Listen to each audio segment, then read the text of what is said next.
ஒரு கோடு போட வச்சு அதை வச்சு கிஷோரோட எதிர்காலம் எப்படி இருக்குன்னு சொல்ல போறேன். கிஷோரோட டீச்சர் யாராவது இருக்கீங்களா? நீங்க சொல்லுங்க, கிஷோரால இவ்வளவுதான் முடியுமா இல்ல இதை விட ஹைட்டா பெர்ஃபார்ம் பண்ண முடியுமா? அங்க சார் இப்படி கைய தூக்கினார் பாத்தியா? சார் உன் மேல வச்ச நம்பிக்கையை காப்பாத்து. சார் இவனோட பிரின்சிபல் யார் சார்? நீங்க சொல்லுங்க சார். கிஷோரால இவ்வளவுதான் கோடு போட முடியுமா இல்ல இதை விட முடியுமா? பிரின்சிபல் சார் என்ன பண்றாரு, இந்த மூடியவே பார்த்துட்டு சொல்றாரு, மூளையை உபயோகப்படுத்தினா முடியும். கிஷோர், மூளைக்கும் மூடிக்கும் என்னடா சம்பந்தம்?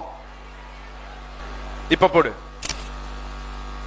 இது 50ன்னு வச்சுக்கலாம், இது 70, இது 80, இது 90, இது 100.